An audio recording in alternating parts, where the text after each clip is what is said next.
Welcome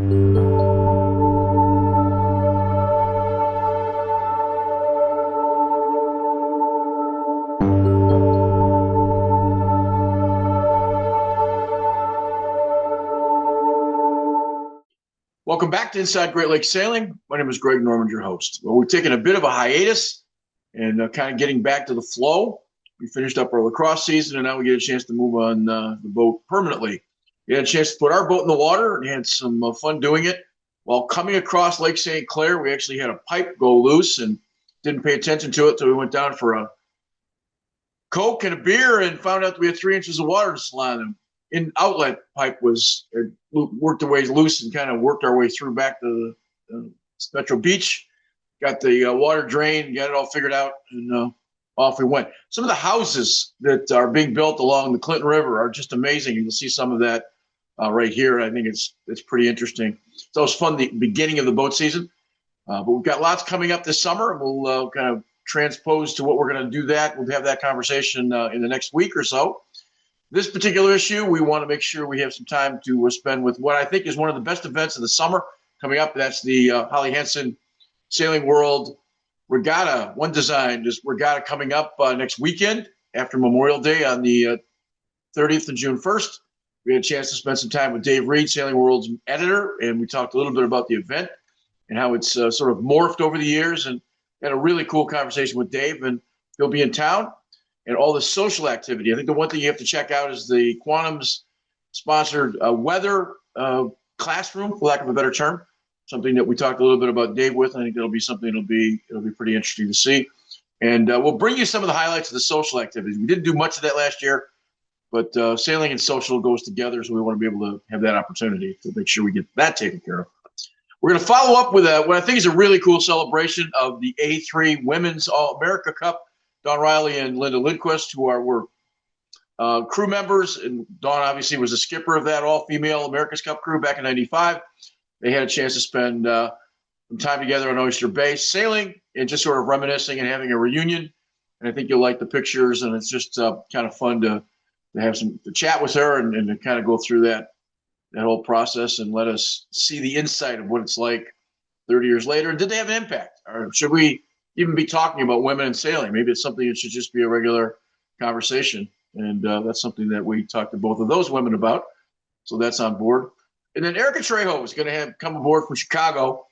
And she has a new program, a new STEM program for young women as part of her sailing program out of Montrose Bay, out of the harbor there in Montrose. And Great Lakes Sailing is part of her company. And she's been at it for a couple of years, a very trained and a very sophisticated coach and mentor. And the STEM program is a program for young women, and we're going to talk briefly about a sailing program for dogs, and I'll just leave it at that, let you kind of figure out. And finally, I just wanted to briefly touch on a situation that's going on right now at Bayview Yacht Club. We are not an editorial style magazine, but we wanted to just point out something I think that is pretty obvious that's making people lose their minds. There was an unfortunate incident that happened at Bayview. Actually, it didn't happen at Bayview. It happened to a Bayview member, and the action happened a number of years ago up north. And if you want to find out what the rumor and what the alleged and what's actually happened, you can certainly check any of the major outlets, newspapers or television stations to find that out. But this past week, Sailing Anarchy ran a picture promoting the Holly Hansen Sailing World Regatta coming up next week with a picture on the front. And on the picture, they used a boat that this gentleman who was accused of a pretty heinous crime and certainly was convicted of a felony was a part of that crew.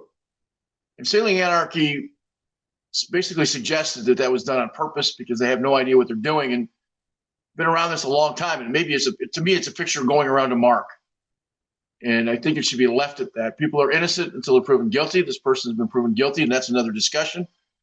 But jumping to conclusions is what we do nowadays. And it's really tiring, and it's not necessarily good for anybody. And we're not going to editorialize about it, except that somebody probably shows the wrong picture. And, adults and volunteers run these organizations, and sometimes they're good at what they do, and sometimes they're not. And if this was a mistake, certainly I don't think it was done on purpose. But that being the case, the folks who are on a number of threads should really take a hard look at the evidence of what's there. And there's a great picture of a boat rounding a mark. And I don't think there's any correlation. And I certainly don't believe anything was done on purpose. But that said, magazines sometimes like Sailing Anarchy are looking for the smoke and sometimes where there's no fire. And that's unfortunately because it hurts all of the people that are involved in trying to build the sport, certainly publicize the sport, and be honest to goodness journalists in a world that is not necessarily fake news. That being the case, up next is Dave Reed from Sailing World Magazine. He's the editor. He's going to talk a little bit about the upcoming race.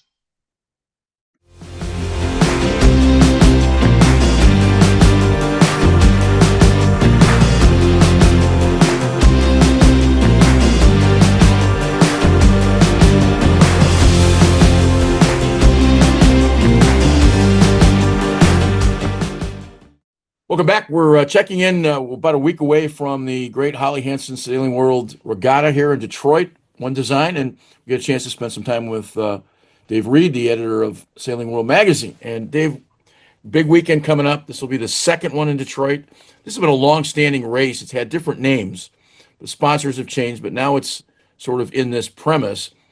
Roughly a little over 120, 115, 112, something like that, registrations. I guess my first question, why is One Design Regatta events become so popular across the country?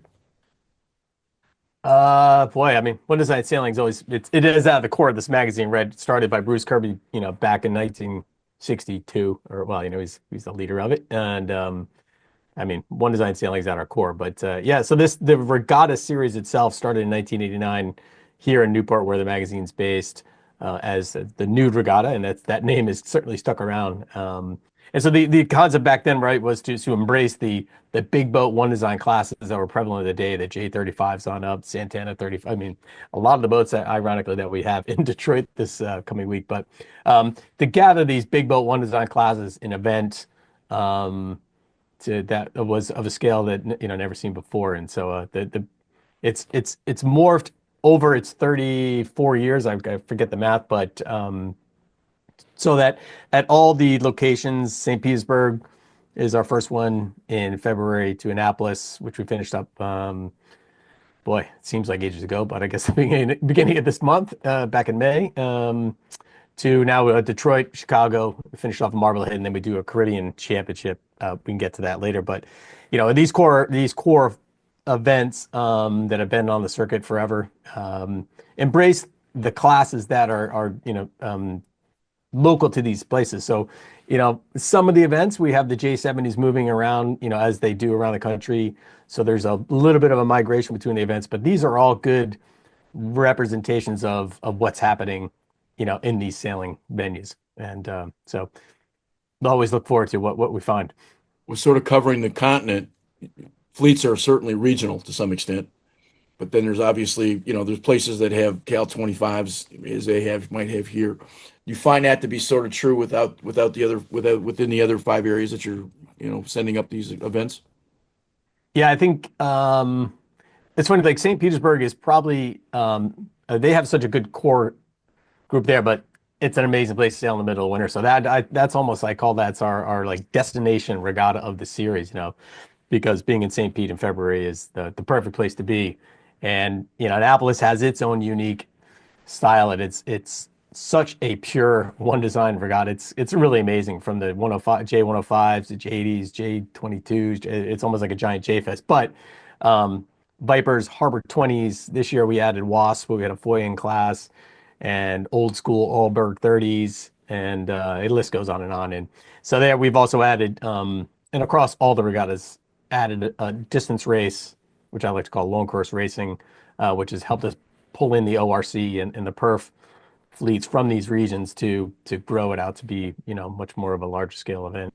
But yeah, Chicago has its own thing, and going back to Detroit, we were there for a long time and took a pause, and then last year we came back after 10 years, and so it's kind of funny to see some of the original classes still going at it, the Santana 35s and the J35s, which are the strongest fleet we have going, which is really cool.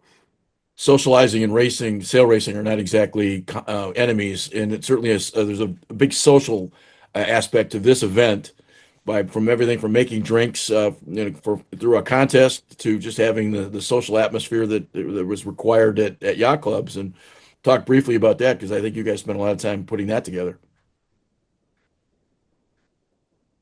Yeah, I mean, I've been here at the Sailing World for 30, I don't know, 34 years. So I kind of look back on the early days of the Casada series. We had 9 events, including Toronto, Texas, Larchmont, San Francisco, San Diego. I mean, and that's I think over those years, right? That was in going back to the original one created here in Newport. That the parties and the social side were meant to be, a 10 steps higher than your average regatta party. And so that has kind of continued on through the years.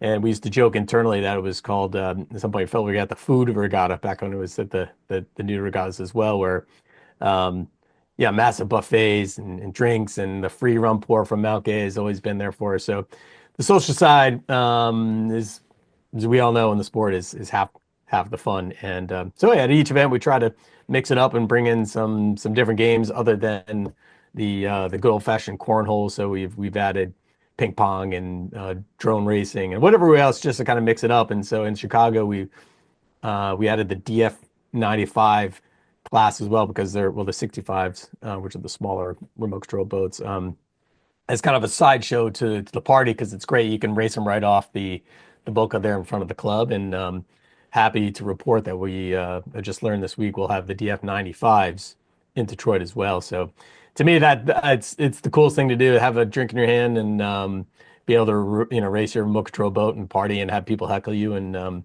it gives something else to do other than sitting around and staring at the sky. Oh, I get that. Listen, weather's important to every sailor, and everybody's got apps on their phone. But as you watch the 52 fleet, as you watch the America's Cup, certainly weather has become almost a science. And I don't say that lightly. And Quantum is going to step up and kind of give these guys a lesson. We've been around a little bit around the 52 fleet, and if you sit through some of those weather sessions, they're far greater than anything I've got on my phone as an app. I mean, it's amazing. And you guys are going to provide morning briefings and talk a little bit about that because this is really something I think even the guy who thinks he knows is going to learn something. Yeah, look, full shout out to Quantum, which has stepped up massively in the last 2 years, and just what we call activation, right? I mean, they have figured out with a pretty small and powerful team of how to do a lot. And so between the morning weather briefings with Shay Gibson, who is he's the master. I would call him the at home meteorologist. Every time he does it, he's prepared and he will take you deeper and deeper than you could possibly imagine beyond looking your app. But yeah, so they do the sponsor the weather briefing in the morning with Shay, and then at each venue so far they've had a little squad of coaches who are moving about the race courses and capturing photos and videos and just watching everybody. The brand agnostic. If you need some advice, the coaches are there on the water. They're on the VHFs. You can call them up and say, I got my head stay tensions all out of whack or whatever it is. Come and take a look at my setup, and they'll follow and give you some advice right on the water. And then obviously they're there to hang out afterwards for Q&A. And then after the regatta, they're available to take calls and emails and everything else on anything that's coaching or sail trim setup wise. It's pretty cool. With drones and all the other technology that's now available that wasn't even available 10 years ago. You think of a guy at night with his flashlight, making sure he can see the sail shape. With all of the opportunities that are available now, it really has become much, especially at the higher amateur racing levels. There's not too many rocks that are not left unturned. And when you sit through these briefings, it's amazing just how technical they are. But they don't make it technical. They give you the technical information in sort of a, for my case, a dummies, weather for dummies books. And I think that's really kind of cool. And it's something you can certainly learn from. Yeah. I think to me, the on-water stuff is great because sometimes, you're just in that moment and, you need somebody off the boat and the vast majority of people that sail our events can't afford a coach or it's just not a luxury they have. So to have somebody, the Quantum guys floating around and just to give a quick bit of advice and a quick look at the sail trim, can be a huge difference on the right day when things change. Last question. You're part of the obviously organizing committee. There's a lot of folks that have to put this on, and the rest of it, you're certainly with taking videos and doing the stories. What's the since you go to a number of these, what's the moment on the weekend that tickles you the most as an editor of a paper, but more importantly, a great sailor? I actually have a hard time with these things because it's so hard to sit and watch it, from the media boats because I want to be in it. It's so I don't know quite know, but it's this may sound kind of corny, but I do love at each. I go to them all, and I do love just meeting. It's the same people, that I've seen over the 30 years, and then there's Right. new people every year. So it's fun to just kind of walk in the door and see the faces and meet new ones and find little. Our goal really is to find what I call the little color stories. Is we go beyond just the results, and just the more people to talk to, you're like, well, that's a cool story, and I'll share one in out of Annapolis. Randomly walked into the Drysdale lot, and there was a team, a JD team from New Jersey that you just start pick up a conversation, see where it goes, and I learned that they've been sailing this JD Perf in New Jersey for 8 years. It's a father-daughter combination, and they committed to their first ever one design event. So they made the leap. It was this thing of like they'd never been in a fleet that competitive, and they were so excited to just come down and try one design sailing, and they were good. They had a good event. So, but anyway, there's every boat has a story, and that's our how we get excited is to go in and find what those stories are and come home and share them. Inside baseball, Sports Illustrated, they made a Yeah. career out of it until as Yeah. we've gotten a little different. But you get Sports Illustrated on Thursday and read it cover to cover because you knew all the scores, but you had no idea as a kid. You had no idea what was going on in the dugout or the field or the clubhouse, wherever it might be. Yeah. It's fun. It's And a it, and the teams of the people that are sailing with us are relatable to the rest of us as well. yeah. We are them, and so their stories are ours. But I want to make sure we close out that I'm as a media side, we just show up and do what we do. But the events team that's laboring behind the scenes, Sarah Renz and Priscilla Scanlon, her I guess co-pilot there, make the magic happen. I mean, there's so much stuff that needs to go on with the club managers, man. It's like we all know how difficult or how challenging it is to run, one event. Maybe it's the marquee summer event or whatever it is, or a little local fleet race, and the going in to 5 different clubs and dealing with different management teams and different fleets and different fleet captains and different bar managers. It's a lot of work, and so they're going pretty hard behind the scenes to make sure that obviously everything's got to run super smooth the moment we show up. Last year, no matter who we talked to, without exception, it was sort of the premier event or going to become the premier event in sailing air. And it was just one of those things that no matter who you talked to, you just had a smile on your face because they were gushing. And I don't say that lightly. That was some of the interviews we had last year for the show. So we look forward to, a better and renewed event coming up next weekend. And Yeah, yeah. And I will say, and the one thing that's kind of unique to it that we always forget is that at each regatta, we pick one overall winner. This is through our partnership with Sunsail. And those overall winners, we call them challengers. They get a berth down in the BVIs in October to go race against the winner from all the other events, and also the team that won the previous year to defend. So in October, we have one of the most, I don't know, what they off the hook, whatever the phrase is, sailing events, and we basically race them from island to island and host a great party every night for 7 days straight in the BVIs, and it's pretty epic. And so we always say the value of that trip, if you were to go rent a charter boat that time, it's probably a good $8,000. So this is a good valuable, win. So you got to win your class, and then if you win your class, your name goes into a hat, whatever, a bowl, and then from that we, pick on all of our winners. So you got to win your class and hope that your name gets pulled, and then you get to go down the Caribbean and go play for a week. Pretty cool. I got to figure out if we got any money in our show budget to come down and cover that as an event for the show. I don't think that's possible, but God, that sounds wonderful and opportunities. That's cool. Yeah, it's so much fun. Yeah, it's a fantastic time. Well, listen, we look forward to seeing you next week, and for all those folks that are going to be around, Dave will say hello, and the rest of us, thanks for coming, and I appreciate your time. Yeah, thanks. Appreciate it, Greg. At the U.S. Center for Safe Sport, ending abuse is not just our job, it's our promise.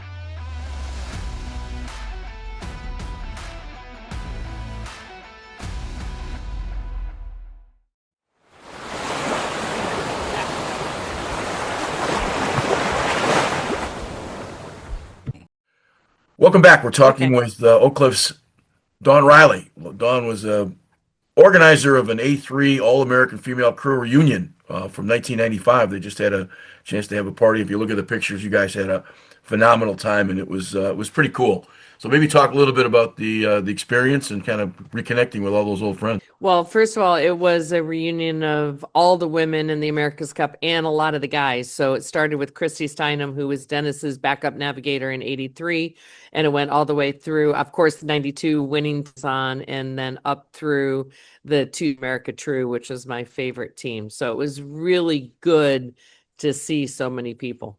You guys had a chance to get out on boats and sail, and you had some of the Daves come back, and there was quite a crew that came back. So this was a real celebration of opportunity as we all get a little older and kind of reminisce on the times of yesteryear, as it were. So it was kind of cool. We had a chance to talk to Linda Lindquist, who will be on a little bit after you in this thing, and she just said that you had provided such a great opportunity there at Oyster Bay that, I mean, everybody just had a great time. So. Yeah, the Oak Cliff team really busted their butts to get the boats ready. So we had the JV 66 Temptation here, and then we sailed against Wizard, which Rolf Steitz had sold to the French. And my fourth America's Cup was with the French team. I was the general manager, so I used some of those connections to convince them to come to Oyster Bay, and we helped commission the boat, went above and beyond to get the boat ready. And then we were able to sail two, large mini maxis against each other for 4 days, which was somewhat exhausting. Funny story, it was being filmed for a documentary, and the documentarian said, I wasn't prepared for that boat to heel 45 degrees. Which of course we didn't heel 45 degrees because that would have been massive, but they just had no clue what to. We're talking about a documentary, I think, Fighting Mary. Is that Mike? I got the name right? Or something Mary? We don't know what the title will be, but and we don't even know because it's a documentary. We don't know what is going to happen. Like, we're not involved in the creative. We're just being interviewed and providing the platform to do some filming of old people going sailing. Well, it's also, the documentary is about some of the greatest women sailors that have come down the pipe in the last, 30 to 40 years. And obviously you're one of those. And I want to ask you a question. The reunion is wonderful.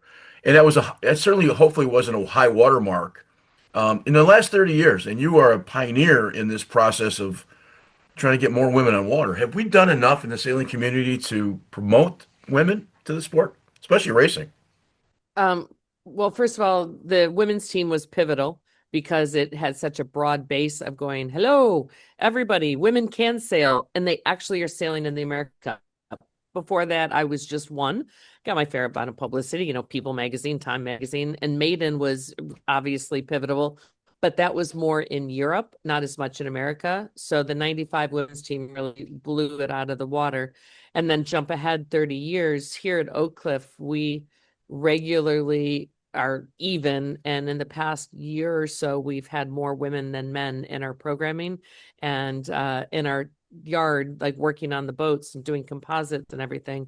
They call themselves Girl Yard because Luke's the shore manager and everybody else is female. Dawn, is carrying that wagon up the hill, does it get tiring? Or do you feel like you've had such good progress and you've done so much for sailing in general, but certainly women in particular? Does it get tiring sometime, or do you feel like it's like promotion? I like what we're doing here. We're training the next generation. I'm very much not in favor of all women's teams unless it happens to be your best friends and that's why you want to sail, because they're all women. We've moved past that. The times in the 90s when we had to prove that it was possible to sail without crying and getting in a fight or whatever the hell they thought was going to happen are past. Now we're sailing mixed teams, and a mixed team is the best. I do a whole speech on when they say there's no I in team, that's bullshit. There's a lot of individuals in the best teams, and then you end up with a good team. I thought it was interesting when they sort of added women to the Sail GP crews 2 years ago. It was a conversation, but it wasn't a point of emphasis.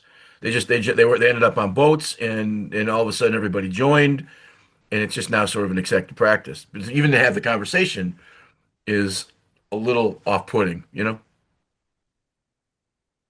Well, there was a lot of behind the scenes pushing to make that shit happen.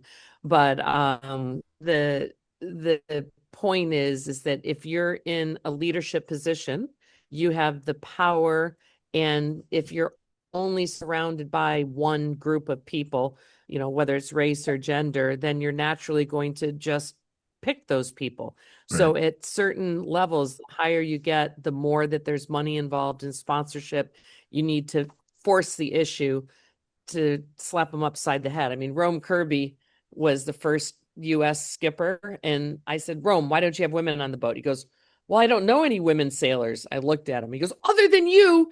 You know, so it's changed. But so you have to scare them a little bit. And then once you have a good team, it doesn't matter whether you're male or female. I think when you have a clock, in this case, you know, who's the first across the line, skiing, sailing, those kinds of sports, golf or a score, it becomes a little bit easier to, you know, be objective because it's just simply the fastest person.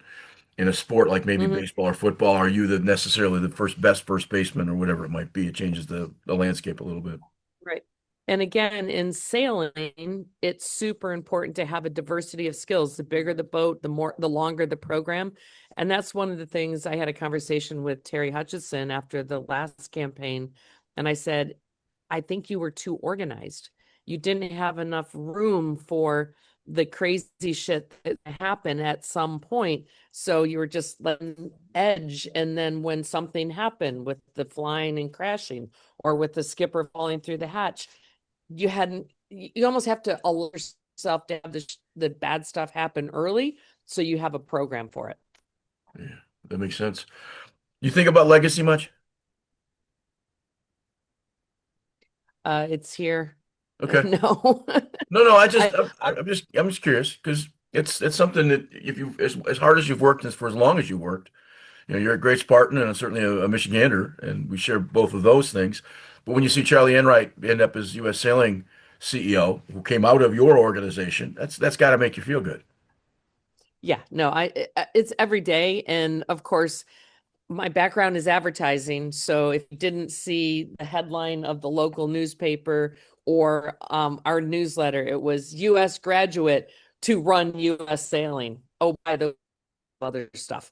So, but we have, you know, we have Charlie Enright, we have Madeline Gill, we have Seth Cooley, we have Hans and Ian, we have, it just goes on, Ben Rosenberg, B. Lindsay, you know, it just goes on and on and on with the leaders that we built in the sport. And I'm happy that it just continues, and I want it to continue. So anybody who wants to donate to Oak Cliff to help us with that would be great.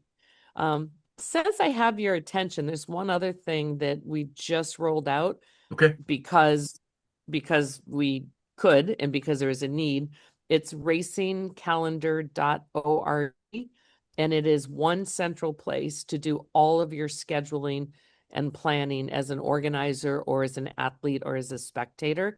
Okay. And for the New York Sail GP, calendar.org, and click on the date of Sail GP. There's a code for discount grandstand tickets. Okay. And that's if you haven't been to a Sail GP event, I've been to one in San Tropez. I was one in San Francisco and in Chicago, and they were as cool as anything in the world. And I actually got a chance the very first Chicago trip to get out on the Denmark boat for about an hour. And I'm not sure I didn't wet my pants, but I've never gone that fast in anything on the water. It was crazy, but it was such a cool experience. And Yeah, I still have my Red Bull yep, helmet sitting up here, so it was a great experience. that's awesome. And the way they have it set up in New York, because it's in the Hudson River and the current's so strong, it's actually more pleasant and safer maybe to be in the grandstands on Governor's Island as opposed to in, you know, 6 knots of current, trying not to go out to England. Yeah.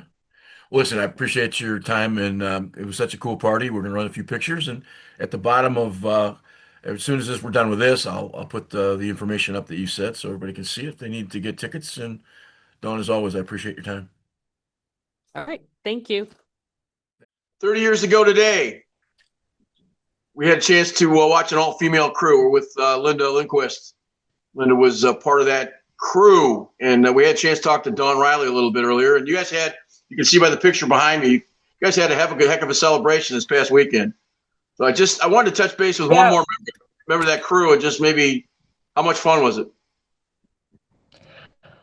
It was a blast.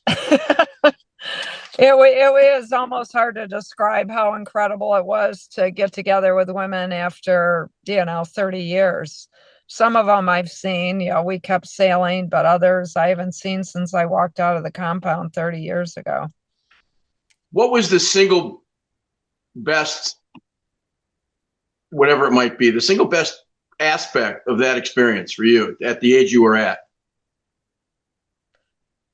I'd say it was Saturday because we had two boats there we were sailing on, and Saturday they put us all on one boat together on Temptation. And I was up in the front of the boat and looked back, and there were all the red and blue jackets and women on the handles and women driving and women trimming, and it was just awesome. The party was that opportunity to reminisce. But just the stories and the feelings and all the stuff must come flooding back. Do you believe it was 30 years ago? No, not at all. It seems like about 2 years ago. My body probably feels like it's 30 years ago. No, I appreciate that. It was a high water mark for racing, certainly having an all-female crew. And the question I asked Dawn, I want to ask you too, and if we've done enough, well, first of all, did it help female sailing across the world in terms of the racing perspective? And the follow-up question is, has it had a dramatic effect, or do we still continue to do more? Oh, wow. So the first question was what? Because I was so focused on the second, sorry.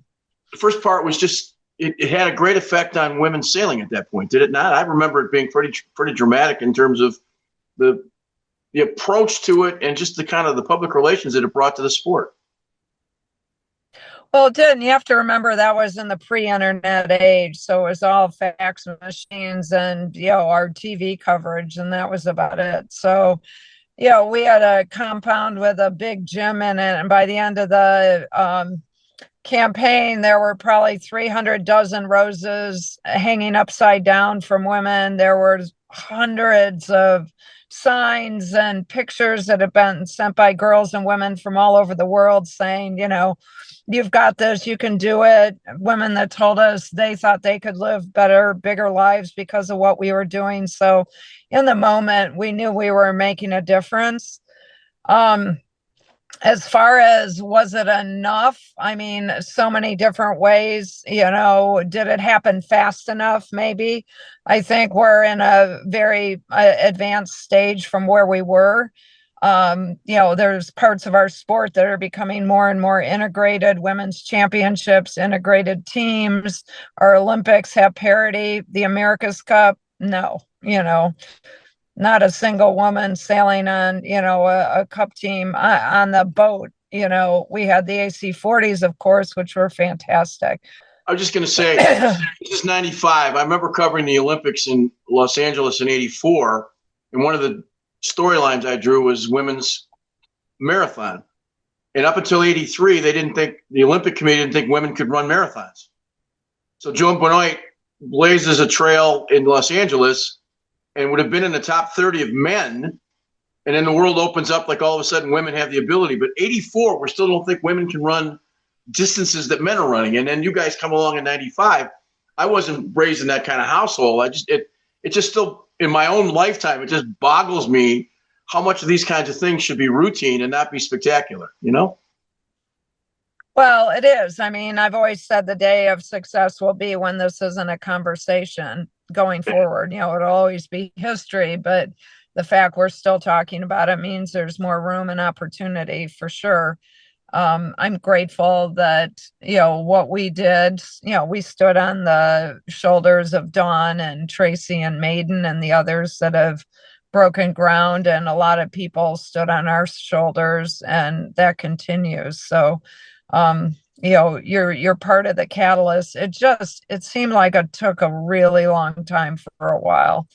Dawn was out there fighting her battles, and did Young America, and then was coach of the French team. And, it was hard. And then we started the Far 40s were a big boost. We got more women on Far 40s, but I don't think until we started creating, slots and opportunities did we get any critical mass. And now we have, more at a grassroots level, like the IC-37s. The first year we sailed with three of us from the Cup, Joan Hanna and I.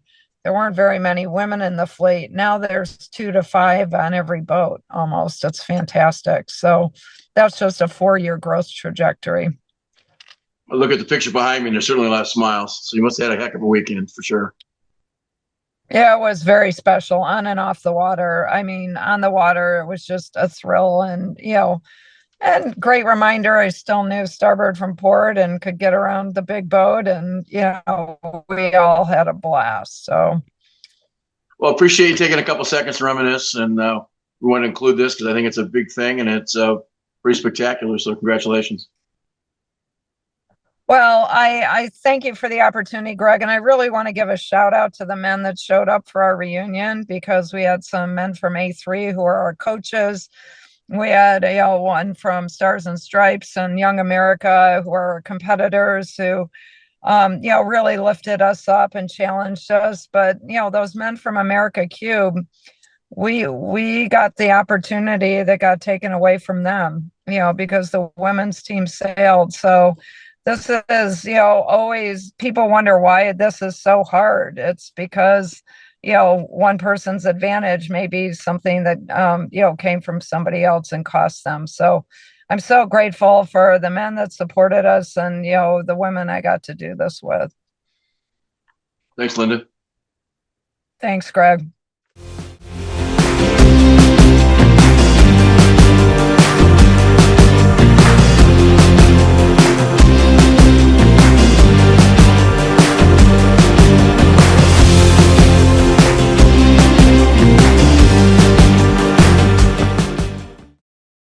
I'll never forget the day I nearly died.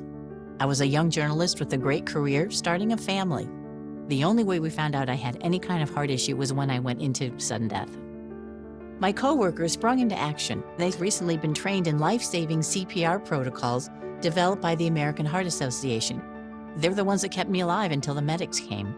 They did many tests on me in the hospital after my cardiac arrest and created a treatment plan, all with research from the American Heart Association. I think unless you are a heart disease patient, you may not know how much work the American Heart Association does behind the scenes to save your life. Since my cardiac arrest, I've had 2 more children. I've watched all 3 of my children grow into adulthood. I'm gonna cry now. Graduate from college, my daughter got married. I have grandchildren, and I'm still here. Learn more about the American Heart Association's work at helpheart.org. Welcome back. We're talking with Erica Trejo, who is a great Chicago sailor out of the Montrose Harbor area. And we're going to talk a little bit about Great Lakes sailing, STEM education, and most specifically, sailing her dreams. We're also going to touch base with, and I think this is an absolute first for us and for most anybody watching the show, you offer sailing with your dog. And we're going to talk about that at the end of this. But let's talk a little bit about your program coming up for 8 weeks. Sailing Her Dreams is a STEM program that you kind of started from scratch to get young ladies and young women out on the water. There's an 8-week series beginning June 16th. And we're right below your name is your website. So if you have any interest after this interview, you can certainly get a hold of Erica. But I heard about this through Skip Diebel, who is the general manager at the Chicago Yacht Club, and he just had glowing things to say about you. So talk a little bit about your program, and then we'll kind of get into it. Oh, thanks. Yes. Sail Her Dreams is a STEM sailing academy for girls. And I've worked at multiple different types of sailing clubs and schools and even sleepaway camps. And there's just such a need to combine further education with sailing, as sailing just naturally brings out leadership, team building, problem solving on your feet, and nonverbal and verbal communication skills. And so why not further that education into areas where girls still have yet to be represented, the sciences and the math and engineering and technology. And so this program really bridges those two fields. Eric, is it fair to say this is a real strong mentorship program? If there was a sort of a mission statement, it's the mentorship of young women and how they can, progress and grow and learn more about themselves. Absolutely. Yeah, each week there's a mentor that comes out in the STEM field. So there's a urban planner. There's someone who does naval architect. There's Harkin Durham is one of our mentors. They're coming out to talk and inform the girls about melanoma and skin cancer, the science behind the chemicals that they use, and sunscreens that actually have harmful qualities in them that are hurting the oceans and even our own skin. So just a huge array of different backgrounds. These women are incredible resources, and they're all coming this summer. In conjunction with our interview with you, we're also doing an interview with both Don Riley and Linda Lindquist, who just had a 30th anniversary for America 3, and that we talked quite a bit about women in sailing. They were certainly the first all-female America's Cup crew. So this kind of goes with that. My question, and this may sound like a dumb question, but I'm asking it anyway. Sail her dreams. Could it be sail their dreams and maybe include young men, or do you think there's a different approach to sailing and teaching for young women than there might be for young men? I come from a very large family of mostly girls, 7 of us and 6 of us female. So I do understand that, when you are on a team, that certain genders operate a little bit differently. So being on a boat, being on a team of all female crew, I know that is going to just allow individuals to excel. I think the idea of bringing different professionals, if you're a 15, 14, 17-year-old young woman, and you have an interest in all of these professions, you get to learn a little bit about sailing, but you also get to see that, the profession up close and how avocation and vocation sort of mix and how they meet on the water, if you will. I think that's something that's really brilliant about your program. Absolutely. And that's a little different than what other sort of beginning programs are about, I think. And I think that's something you must have spent a great deal of time putting the curriculum together for this. Definitely. It's all started 2024. After my campaign with the J70, I went into the World Championship at 6 months pregnant.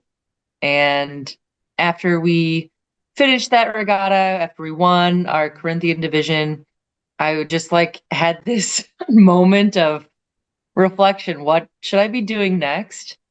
At that regatta, there were over 350 competitors internationally, and there were, only 10 or so women present. So, I was thinking I could put together a women's team. I could, start campaigning with that sort of idea, but that would really only affect 4 or 5 women.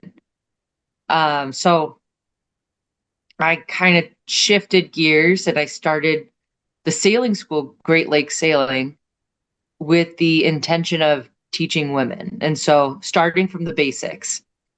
And now, after a year, we're starting a women's racing team. Hopefully next year we start traveling with that team. But just last year, I taught over 200 folks. And this year we have about 15 registered for our racing team.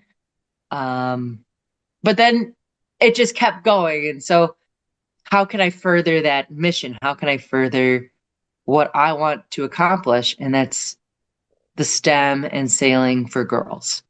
Okay. I think it's terrific. Now you sail out of Montrose Harbor, just so everybody knows. Right Mhm. below your name here on this, on the graphics, if you have any interest in looking at the website, which is Great Lakes Sailing .us, you can certainly check that out. There's classes going. Are you filling your classes up starting in June? You've got 8 weeks to do that. Are your classes filling up pretty quick? Yes, we could actually only take 15 students for the summer. Okay. All right. Um, if you look at your website, now we wanted to kind of talk a little briefly about Sailor Dreams, but you can also purchase, rent, borrow, whatever that might be. You sail with your dog. You got to explain that one, just how that came about and what the premise was. I'm just curious because I've never heard that before in anybody in any retail setting. We do a lot. We do offer a lot more than sailing with your dog, but it is just a fun activity, especially in a big city like Chicago. Um, a lot of folks have an emotional support animal, and that has been a question that keeps coming up time and time again. I'll probably get that question once a week at least. I'd love to do this, but I'm still too nervous. Can I bring my dog? And so the answer is yes. Let's make it happen. Whatever it takes to get you out there on the boat. As a younger woman with a Coast Guard captain's license, do you require then all the dogs to have life jackets? I guess would be the one of the questions I would be curious to know. Yeah, so you would have to bring in a life jacket for your pup. We provide life jackets and all the safety equipment for adults and humans. Last year we had a really fun event, Greg. We did it's called a doggy floaty party. Okay, You probably didn't see this on the website, I but didn't. we had our friends from one of our local pet stores. She came in and fitted the dogs with life jackets. And so we had, I don't know, we had big dogs, little dogs, skinny dogs, long dogs, and she just fit every single one of them up with a life jacket. The dogs either jumped in off of the dock or they just sat on the dock or even on the boat just to see what their comfort level was too. I think the people that would be It was most, pretty fun. It was so fun. I think from a doggy lesson, I think the people that would be most frightening to have to teach would be the people who told you they knew what their dog was saying. I think that would be a real issue whether the dogs were having a good time or not. That's a sideline sarcasm remark, but I found it to be really cool. Is there anything that a person should know that you teach about you and your dog on a sailboat that a normal person wouldn't know? Like the dog doesn't go overboard, don't get in the way when I'm in the wheel so the dog doesn't get his head caught, those kinds of things. I'm just curious. Okay, so it's really more for the human and dog interaction, more than the dog on a sailboat interaction. Okay, that makes sense. Um, and so the reason we allow pets is simply just to put the owner at ease, because they're the ones paying for the lesson, Right. not the dog. Um, but we in August and September we are going to start branching out with the whole dog in the water. So the last 3 years I've been training my own personal dog how to retrieve. He's a Labrador retriever, so it's kind of built into him. But we've been starting with jumping in the water, having him retrieve a toy. That turned into retrieving a person, and then it turned now into rescuing a person in the water. Now with a 1-year-old, and that 1-year-old is around the harbor and around the boats, those two things really, really matter. Yeah. Retrieving and rescuing a person. I think with all the sailboats that have open backs, with all the products now where you can buy, so a dog can go swimming and then have a little ladder up into the boat. I mean, we're really doing a lot in the retail world to accommodate the animals because obviously they become, as people who have pets, they become part of the family. So the last thing you want to do is have a great Sunday afternoon and have the dog screeching in the doghouse because he's got to stick home and be tied up and not go enjoy it. So I just thought it was an interesting class. It's the first one we'd seen. Maybe in Montana they'll be sailing with your moose or something. I don't know. I'm being silly. I'm being silly, but I think it's pretty terrific. Last couple questions, and you stay busy for the summer. What fleet are you sailing on? I know you have your own set of boats, and I'm just curious to know what kind. J24s. Okay, which are wonderful sailing racing boats that still have a lot of 24s have been somewhat replaced by the 70s, but they're still great boats to learn on, and they're very responsive. So that's cool. Yes. So the upcoming regattas would be in Milwaukee and then the Inshore Verve in Chicago. They're back to back. And we should see probably 15 to 20 boats there at those two regattas since they're close in location. Okay. Well, listen, I think this is a terrific company that you started and the opportunity for young women to learn. And certainly if you have a dog, you want to certainly check out the website. And Eric, can't thank you how much I appreciate you taking the time, and we will hopefully see each other along the trail somewhere this summer. Absolutely.